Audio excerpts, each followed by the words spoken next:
राजद राष्ट्रीय जनता दल के वरिष्ठ नेता और राज्यसभा सांसद डॉक्टर मनोज झा ने झारखंड महागठबंधन के सीट बंटवारे पर नाराजगी जताई है। उन्होंने कहा कि महागठबंधन द्वारा लिया गया फैसला पार्टी के लिए असंतोषजनक है।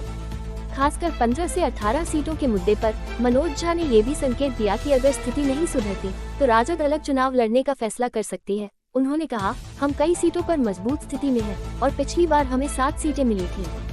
इस बार सीटों की संख्या को लेकर हमारी नाराजगी है। अगर गठबंधन में हमारी मांगों को नहीं सुना गया तो हम अपने दम पर चुनाव लड़ने पर विचार करेंगे। मनोज झा के इस बयान से महागठबंधन के भीतर तनाव बढ़ने के संकेत मिल रहे हैं और आगामी चुनावों में यह असहमति महत्वपूर्ण भूमिका निभा सकती है। हम किसी खास वजह से आपके समक्ष आए हैं। आप देख सकते हैं हमारी पूरी लीडरशिप, हमारे नेता प्रतिपक्ष तेजस्वी जी के आग्रह पे हम सब यहाँ हैं।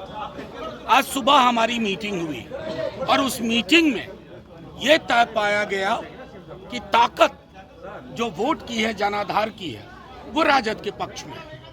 मसलन मैं बताऊं कि पिछली बार 7 सीटों पे हम लड़े। चूंकि लालू जी का हृदय विशाल था, गोल था कि बीजेपी को हटाओ।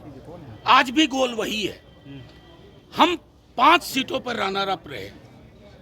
बाकी हमारे गठबंधन के सहयोगी लोग शायद उतनी सीटों पर परसेंटेज टर्म्स में रनर अप नहीं रहे। इन चीजों का समायोजन हमें दुख के साथ कहना पड़ता है कि यूनिलैटरल फैसला लिया गया कि आपको फलाने नंबर ऑफ सीट का ऑफर दिया जा रहा है। ये न राजद की ऐतिहासिक ताकत के अनुरूप है, न समकालीन जो परिस्थितियां हैं उसके अनुरूप है।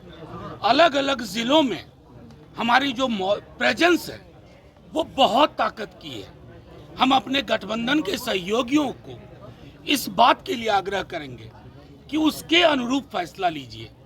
हमारे प्रभारी यहाँ हैं, हमारे प्रदेश अध्यक्ष यहाँ हैं और कल से हमारे नेता प्रतिपक्ष स्वयं तेजस्वी जी यहाँ हैं, राष्ट्रीय प्रधान महासचिव जी वो यहाँ हैं।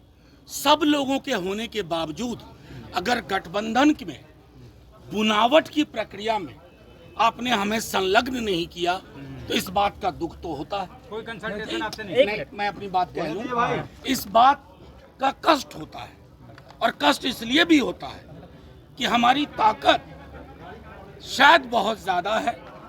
आज हमने पूरी जो मीटिंग की है उसमें हम लोगों ने 15 से 18 ऐसी सीटें चिन्हित की हैं अलग अलग जिलों की, जहां हम शायद अकेले भी बीजेपी को परास्त करने में सक्षम हैं। और ये आप भी जानते हैं जो मीडिया के साथी हैं। और मैं चाहूंगा कि जो हमारी मनोभावना हमारे यहाँ की यूनिट ने, कार्यकर्ताओं ने नेता प्रतिपक्ष के समक्ष रखा, उसके अनुरूप उम्मीद की जानी चाहिए थी कि आप कोई भी चीजें प्रक्रियाधीन करने से पूर्व कंसल्टेशन के प्रोसेस को मुकम्मल करते। नहीं सर, ये बोलने दीजिए sir. How many seats for ये तो आप कवर करके आए हैं। नहीं, देखिए सारे फैसले ना मैगी 2 मिनट नूडल्स में नहीं होते हैं, लेकिन तमाम विकल्प खुले हुए हैं सर। लेकिन एक मिनट बोलने दीजिए, सवाल का जवाब देना सर। मेरी बात खत्म होने दीजिए। विकल्प तमाम खुले हुए हैं क्योंकि कोई भी पॉलिटिकल पार्टी अपने नेताओं, अपने कार्यकर्ताओं की मनोभावना को दरकिनार करके चले, ये उचित नहीं लगता है। यही भावना हमारे राष्ट्रीय अध्यक्ष की है, यही नेता प्रतिपक्ष की है, यही राष्ट्रीय प्रधान महासचिव जी की है, यही प्रभारी जी की है, यही प्रदेश अध्यक्ष जी की। लेकिन ये अपमान आरजेडी का तो अकेले भी जाए क्या?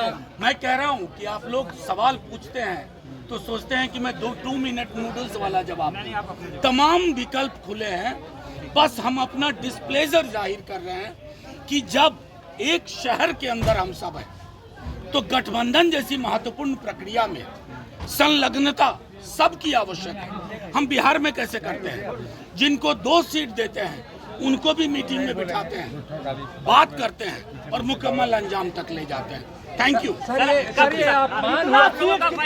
अपमान हुआ कि नहीं? नहीं,